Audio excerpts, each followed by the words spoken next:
Hello everyone, welcome back to another episode of Totem Tribe Gold.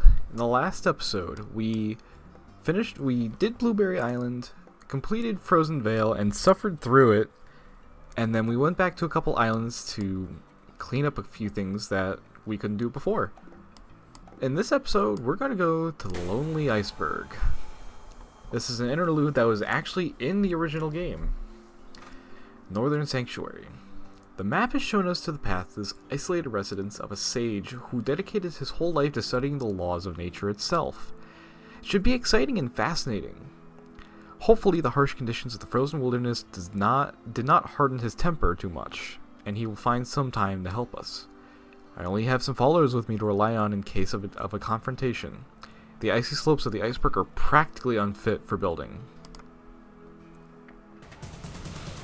Alright, first off, move your troops up here, move everybody else down here. Because we gotta fight. And maybe, like, move your healers out of the way.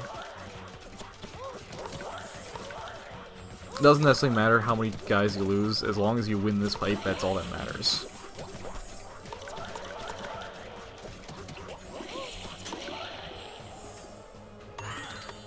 Not only is the climate can't talk. Not only is the climate against us here, but angry spirits are lurking about. We should be very careful here while we search for the alchemist's village. Alright. So again, at this point, there's no real need to worry about our military. They're just a second scouting party, really. But this is kind of an interesting interlude where there's not too much going on. So I kind of want to talk about an interesting subject that really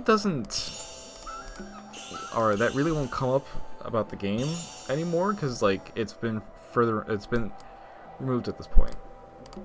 I'll read guidance codes later. For now, we just want to focus on getting to the alchemist's village. But I want to talk about the iOS version of the game. And for those of you who even may have heard about the game, you're like, there's an iOS version of the game? Yeah, no, there definitely was. So, there was an iOS port made for this game back in 2012. It appears that a third-party developer known as G5 was responsible for developing the game compared to Encord. That is really unbelievable. I know, it's crazy. Crazy old man. I don't have many visitors here. Actually, you're the first one for many years. If you're in seek of knowledge, I will gladly help you as much as I can. But first, I have to make sure that you're well prepared and able to cope with such a dangerous thing as the Frost Tower. Use my laboratory to prepare the Twilight Mixture. You will find all these necessary ingredients on this island, as well as some directions.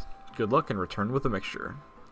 Mixed components, use 2 of them. So, we're going to have to find components and then put them on this laboratory here to mix them. But the iOS version was made by G5 and has nothing to do, well, it doesn't look like it was made with Encord. Or if it was, it was very loose. It appears the iOS version, which was mainly made for iPads by the sounds of things. I could not find too much information regarding this topic, but what little I could find suggests that it was made for the iPad specifically. It was made by G5, and that what's the word I'm looking for? And at some point, well, again, there's some like interesting graphical changes with the game. Let me pull up my notes exactly to see. So it looks like the game might have been running smoother based on my notes, but at the same time, it could just be recording softwares being recording softwares. I mean, here the game doesn't look like on my end. It looks like it's running as smooth as it is actually on YouTube, or as of when I record it. And so that may just be a side effect of the recording, but there are definitely some key differences between the Totem Tribe Gold for iOS. Oh shit, I did not realize that. Fuck. I completely forgot about dragons, whoopsie. The font has definitely changed. So that's a big one. I think it's made to be more legible because, like, admittedly, the font for the gold edition of the game is very chunky, and that's something I've kind of neglected to talk about, is that this font compared to the original version is much chunkier than the original, and I think it's almost a little more hard to read compared to the original font. Some other differences is that the Scouts icon and like a couple other icons appeared to be remade or visually quote-unquote enhanced for one reason or another. This might help with visual clarity, but at the same time, it's like, it's the Scouts icon. I don't think it really needed a visual clarity update. So, yeah, those were some changes I've seen so far.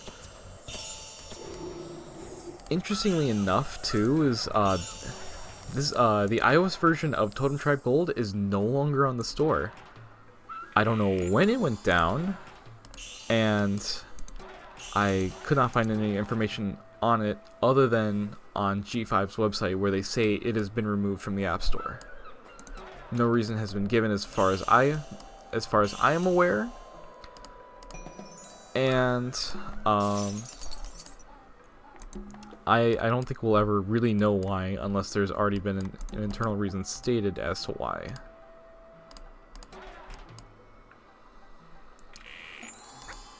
However, I will say that you can still play Totem Tribe Gold on your phone, just not the app version. You can play through the web browser if you go to Encord's website and play on there. You could do the same thing with Totem Tribe 2 Jotun, but that is the only way of actually playing the game on your phone. I don't know if progress will necessarily save. I would assume so long as you have an account on there and you're playing it with an account, but that's something I haven't done, and I'm not going to guarantee.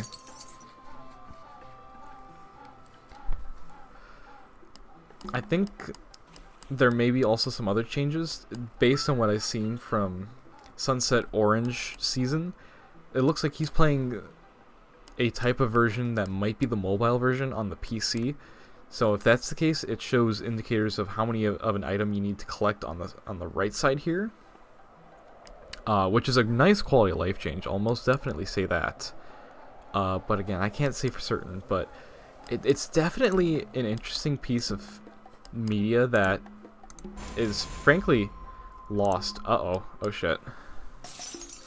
Okay, I fucked up.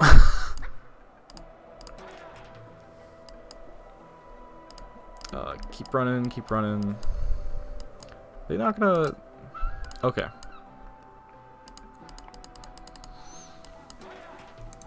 So as you can see here, we're just kind of trucking along a little bit through this island, just trying to find the different components we need. I think there's a total of 6 to 8. And all these guide stones have... Oop, give me a moment. Sorry about that, I got interrupted real quick. I don't even remember what my train of thought was. Give me a second. You know what? I don't know what my recording was saying at the end, because sometimes whenever I record these videos, it depends on sometimes the track that plays, because there's a mic track and then there's a desktop track. Sometimes the desktop track plays on top, sometimes but more often than not, it's the mic track that plays on top. So it's a little hard to say. All I know is that I think at this point, this is the last of the enemies we have to fight.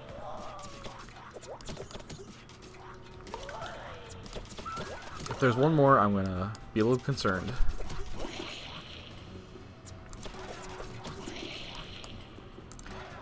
But in here, we're gonna find ourselves the couple remaining things we need.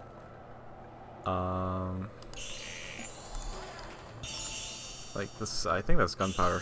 Oh no, that's magnesium. So strangely, we get to play with some alchemy.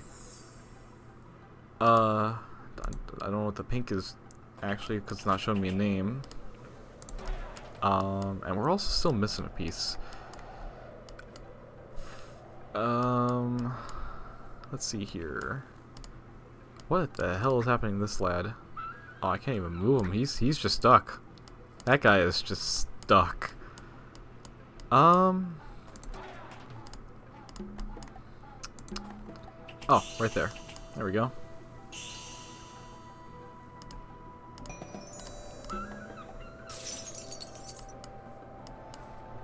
Alright, so I think this is our last item here. Assuming the game's not going to pull any, like, tricks on us or whatever. Not that I think it would. That is a collie. Not to be confused with the character from League of Legends. And that is charcoal. Permanganate. Permanganate. Pregante. Okay, so now that we have all the items necessary, we're gonna start reading the guide stones. This one says here, Aurum plus Quicksilver equals Amalgam. So, we don't know what Quicksilver, or we do not know what Aurum is. If you know your periodic table, that's gold. You can see vitriol, or vitriol plus charcoal equals midnight salts. So, we have those two. We can go ahead and plop vitriol and charcoal into the laboratory and get ourselves some midnight salts. Blank plus salamander dust equals phoenix oil. Well, we don't know what either of those are. Ammonium plus alkali equals restoration liquid. So we have ammonium, we have alkali. Go down here, mix them together, bada bing, bada boom. We got ourselves restoration liquid. That's something we can't do for now. Midnight salts plus moon plus blank equals moon elixir, new moon elixir. So we don't know what that is. And if we see this here, don't worry about it. Okay, give me a second. Oh man. So at this, oh nope, there's still one more. Magnesium plus permanganate equals salamander dust. Magnesium, permanganate, and we get ourselves salamander dust. Go back here. So we, nope, not that one. Midnight, what was the one with midnight salts? Restoration liquid.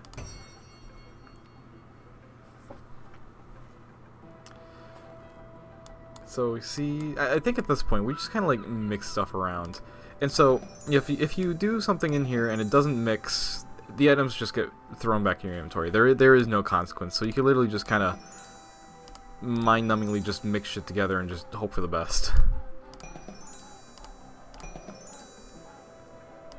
Gonna mix Quicksilver, Restoration Liquid. Nope, that doesn't mix. We're gonna mix Restoration Liquid with Midnight Salt, and we get ourselves New Moon Elixir.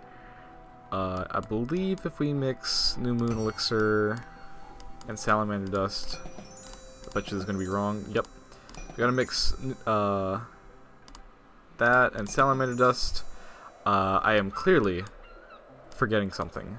Something is not right. Just like forgetting these gems here. Clearly. What am I forgetting?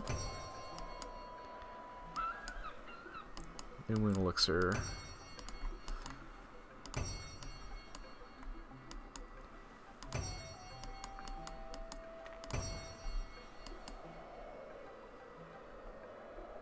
Is the salamander dust? No, I tried this already, right? Yeah.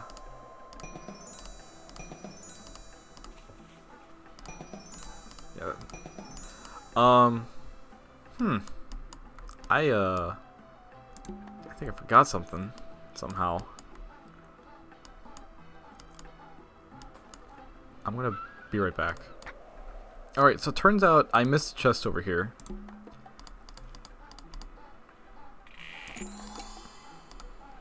And that's the Aurum. Alright, let's see. Aurum plus Quicksilver makes Amalgam. Oh. Quicksilver, I think I'd be paying attention by now. So at this point we're just gonna like just mix stuff, see what happens. So now we get ourselves Phoenix Oil. Combine those two. We now get ourselves the Twilight Mixture.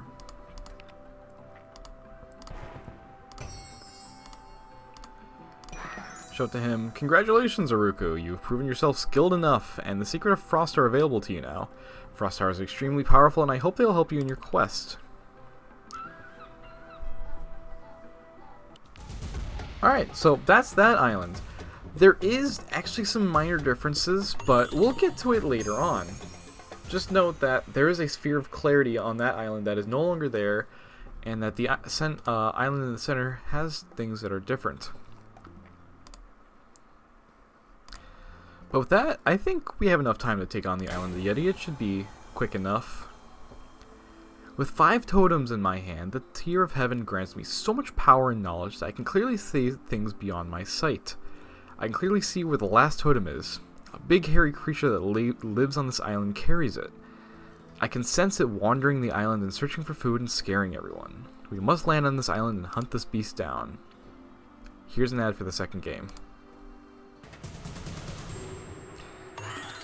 First, we have to develop our settlement, train enough people, and find the lair to the totem beast. We also need to garrison some of our towers with guardians so that the village will always be protected even when most people are elsewhere. Alright, so guard towers are interesting. They, instead of shooting, guard towers provide 3 guardians. They're kind of effectively warriors, but I don't think they necessarily benefit from the same bonuses that warriors do. Maybe they do, I don't know. The game was also giving us our first research upgrades, I think, or is that for the work? Yeah, it's for the workshop. Okay, so now we can upgrade level 2 armor and weaponry for the rangers and archers, hunters and archers. So for a little bit, I'm just gonna do an immediate cut just to get things trained up and stuff, because we're gonna start reaching that point of the game where we're definitely going to want to be building up a little bit. So, I'll do a quick cut. Actually, while I'm here, I kind of want to talk about this island, because I do have some interesting things to talk about. To be completely honest with you, this is the first island I've actually had 0 recollection of.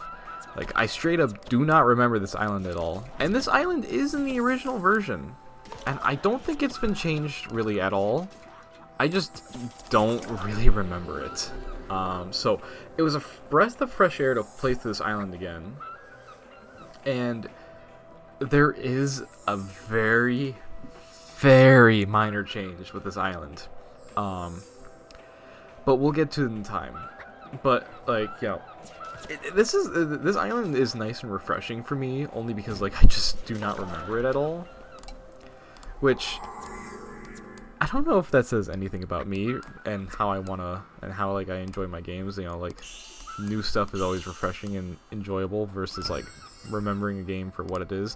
I don't know. But, as you can see here, on the outer reaches of our area, we have a lot of enemies nearby.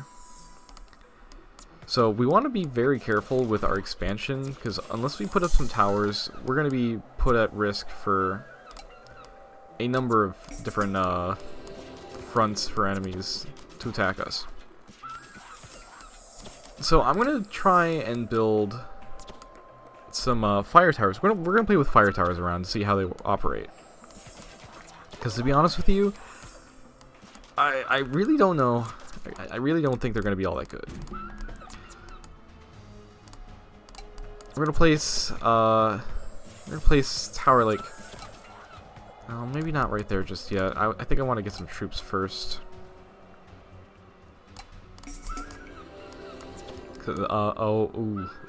Yeah, no, we're definitely gonna want to get some troops out now.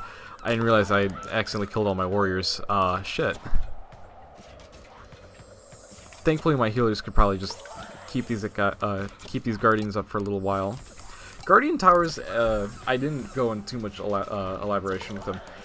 Guardian towers honestly really aren't too terribly useful.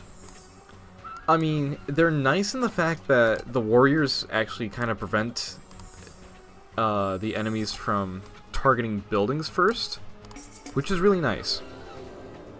In that sense, I think they're fantastic, because they act as a bait for the tower, even though the tower doesn't do anything. It's basically just stationary units, which, in some cases, is actually kind of nice. I can think of... Give me a moment. One instance. I can unfortunately think of one instance where I actually think it's really, really important to have that. Otherwise, yeah, Guardian Towers, not really too terribly useful, to be honest with you. Maybe just, like, have one in a stack of, like, Archer Towers, just simply to keep all the aggro off of the Archer Towers themselves. Otherwise, yeah, no, they're not... Guard Towers really aren't terribly useful. I mean, like, they're probably nice early on, just, like, as an extra buffer between you and your enemy. Because they are effectively just fighters, to be honest. But that doesn't necessarily mean they're great at their job as well. Okay, thank you, game. I'm not going to complain. In fact, I'm going to do this. I'm going to set up 2 towers right next to each other. It's maybe a little goofy, but we're going to try it anyways. I'm going to send the military out this way to start taking care of things. And we're going to set up 2 towers here to see really how they do against these enemies. I don't think enemies necessarily have status effects, honestly. Or, like, not status effects, but they have elemental resistances and weaknesses. So, who knows? But I can already tell that I'm not liking the damage output of the fire tower. It's also surprisingly slow for what it is.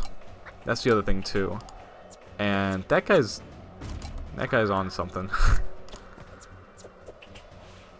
I don't know. These towers. Ooh. So the frost tower is interesting because they attack in a long line, which makes them great for corridors. But just like fire towers, I don't know. I don't think they're particularly useful. Make of what you will with them, but I don't really care for them. Unfortunately, so far elemental towers have proven to not really be useful. I mean, maybe it does seem like the frost tower actually does have more range, surprisingly enough. So maybe I will upgrade fire powder and deep freezing just to see the effects, but I really can't guarantee that they're going to be really useful. I mean, they're keeping stuff at bay, but that's also because these things aren't actually, like, close enough to aggro. So, in the meantime, we're just going to continue upgrading our stuff. We're going to push west. I'm going to send my scouts over this way. I accidentally tabbed out of the game for a second. We're gonna focus on damage with rangers, honestly, because like they don't really worry about taking damage at all. So I prioritize damage with archers. Warriors, I mean, I don't know, kind of up to your choice to do with what you wanted when you upgrade with them first. I can't talk right now. Blah, blah, blah. Let's see here. So what we can do here is we can go and collect ourselves some fireflies. Or wandering lights. Very, very hot. They'll just occasionally pop up from here from time to time here in the forest, but they're also like, they go away very fast, so you gotta be fast. unlike me, who is apparently failing every time to try and collect one. I think you only need 4 for that chest there.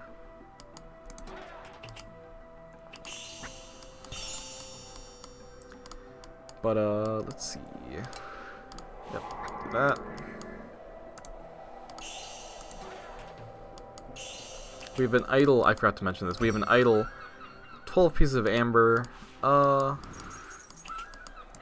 pretty sure this one's kind of worth it. So, we'll get to it in time.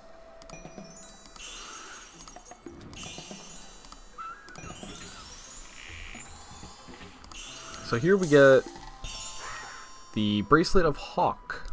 Unbelievable, you've covered an ancient treasure of your tribe, the Bracelet of Hawk. It greatly boosts the morale of your people. From now on, all your buildings will train troops faster, which is fantastic. Big issue with this game, or at least like a thing you could probably complain about this game is it's a little on the slow side. Speeding things up will definitely help a lot. We're gonna get some more healers just cause, and we're gonna finally start moving on. So currently we're already at 8 amber. This is not really a long island, to be honest with you. It's I'm probably thinking it's longer in my head just because of the way I played it. But you can probably like get through this island pretty fast, all things considered.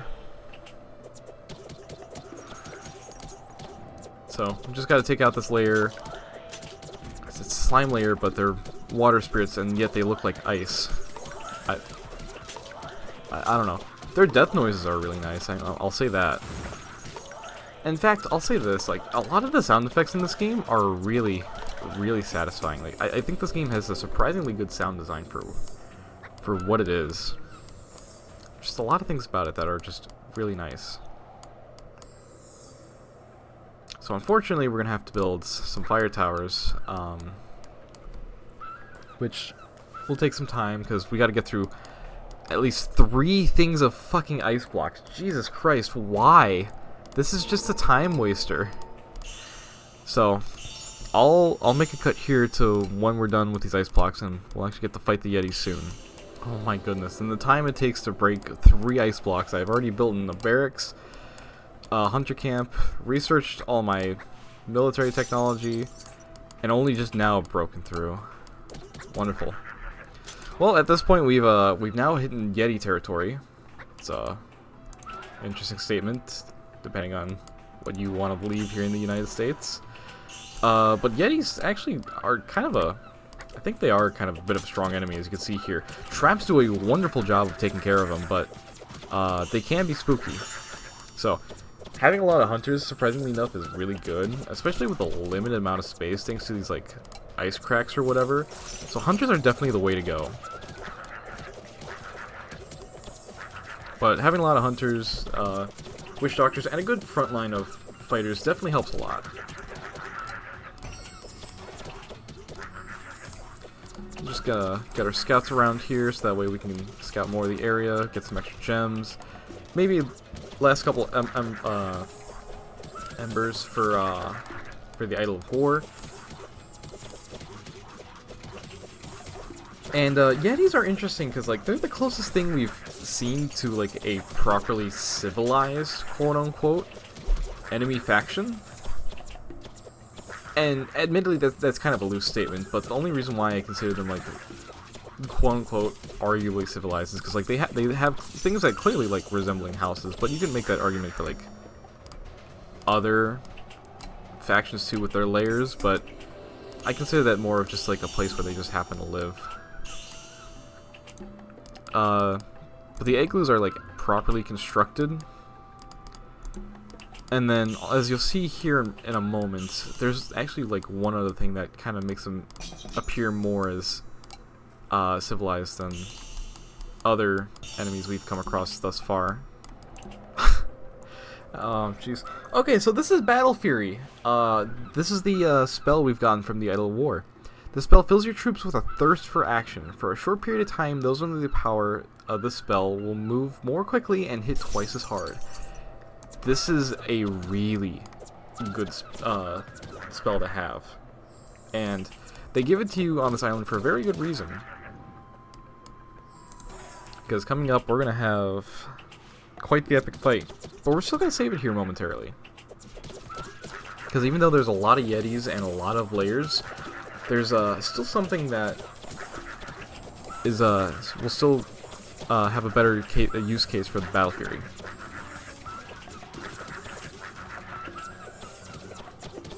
Or you know what? Maybe we'll do this, and then we'll start preparing it again. That might be the better idea. Yeah, because now they're starting to clean up house pretty damn hard. And then on top of that, with all the research we've already completed, like, yeah, no, they're wrecking house. Assuming they're gonna actually like continue walking, you know. But unfortunately, Battle Fury doesn't last for that long. It probably lasts for at most like 15 seconds.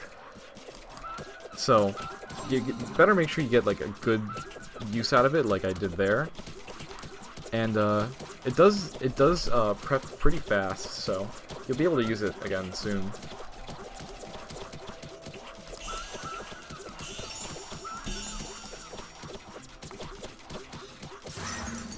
Here it is. Be careful. It's mighty and dangerous.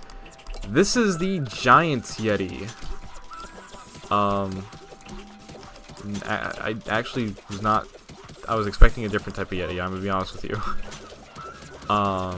It might be a different stage. But you definitely want to use Battle Fury for this, because this is a very dangerous Yeti. He freezes our troops, which is something we haven't seen, actually, as of yet. He does obviously AoE damage. He does a fair bit of damage, so having Witch Doctors is also very important. And he's very tanky, so he's not going to go down without a fight.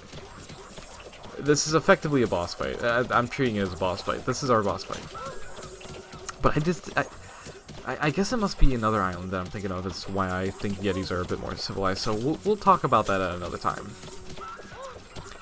But he goes down pretty easily still. So at last, now I have all of them.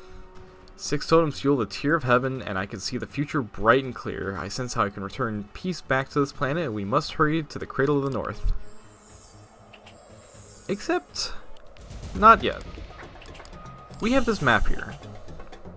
It's the map of the Rimy Isles. Another Yeti gang is raiding the little village there. We should make the time to help those poor people.